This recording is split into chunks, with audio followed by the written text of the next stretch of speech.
మళ్ళా ఈరోజు పిలిస్తే మళ్ళా పోయినాం. ఎందుకంటే చట్టాన్ని గౌరవించే వ్యక్తులుగా, న్యాయస్థానాల మీద నమ్మకం ఉన్న వ్యక్తులుగా నువ్వు ఎన్నిసార్లు పిలిస్తే అన్నిసార్లు వస్తా అని చెప్పిన పొద్దున్నుంచి 9 గంటలు ఒకటే క్వశ్చన్, అటు తిప్పడుగుడు ఇటు తిప్పడుగుడు, తిరులమరలేసి మరల తిరలేసి అడిగిందే అడిగి నేను కుల్లం చెప్పిన ఇప్పుడే హరీష్ రావు గారు చెప్పినట్టు ఈడికెళ్ళి ఎట్టి పరిస్థితుల్లో ఫార్ములా ఈ రేస్ పోవద్దు అని చెప్పి మొదటి సంవత్సరం విజయవంతంగా నిర్వహించిన తర్వాత రెండో సంవత్సరం కూడా ఈడనే ఉండాలి అని చెప్పి ప్రభుత్వ పరంగా విధానపరమైన నిర్ణయం తీసుకున్నాము.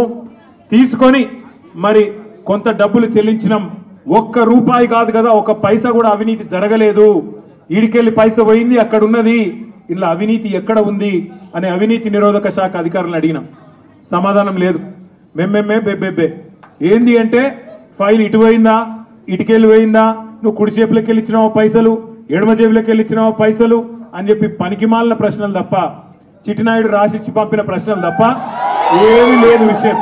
అందుకే నేను మొన్న చెప్పినా మళ్ళీ చెప్తున్నా, ఇది లొట్టపీస్ కేసు, ఈయన ఒక లొట్టపీస్ ముఖ్యమంత్రి. ఏది కాదు వీళ్ళతోని ఏం చేయరాదు. పరిపాలన చేత కాదు, ప్రజలకిచ్చిన హామీలు నెరవేర్చే దమ్ము లేదు. అందుకే దద్దమ్మ రాజకీయంతో ఇవాళ తప్పించుకునే ప్రయత్నం చేస్తా ఉన్నారు. ఇక మనకు నోటీసులు వచ్చుడు, మనం పోవుడు, ఇవన్నీ కూడా రొటీనే. పాత చింతకాయ పచ్చడి. దీన్ని పట్టించుకోవాల్సిన అవసరం కానీ, దీని గురించి ఆందోళన పడాల్సిన అవసరం కానీ లేదు. పెడితే గిడితే 15 రోజులు జైల్లో పెడతాడు, పైశాచిక ఆనందం పొందుతాడు తప్ప వాడు పీకేది ఏమీ లేదు. లొట్టపీస్ ముఖ్యమంత్రి.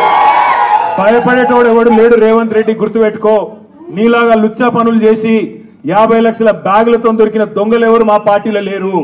నీలాగా లుచ్చా పనులు చేసి అడ్డదారిలో పదవులు కొనుక్కొని ముఖ్యమంత్రి అవుడు, పిసిసి ప్రెసిడెంట్ అయ్యే లుచ్చా పనులు చేసినోడు ఎవడు కూడా లేడు. మన బాగా బాధపడ్డాడట రేవంత్ రెడ్డి. నేను హౌలా అన్నా, బాధపడ్డాడట.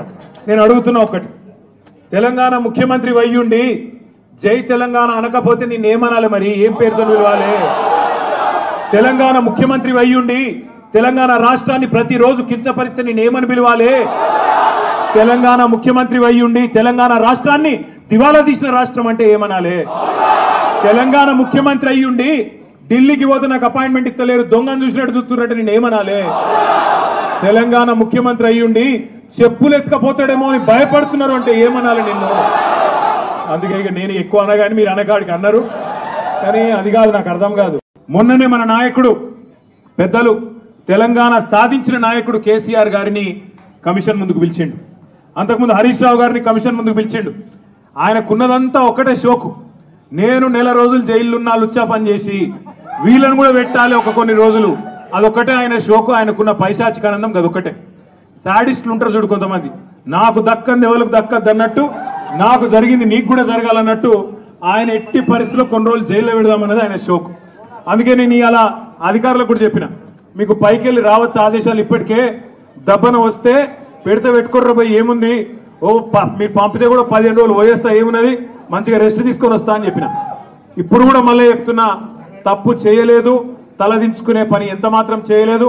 తెలంగాణ ప్రతిష్టను పెంచే పని చేసినాం, తెలంగాణ ప్రతిష్టను ఆకాశం స్థాయికి తీసుకుపోయే పని చేసినాం తప్ప తప్పు చేయలేదు.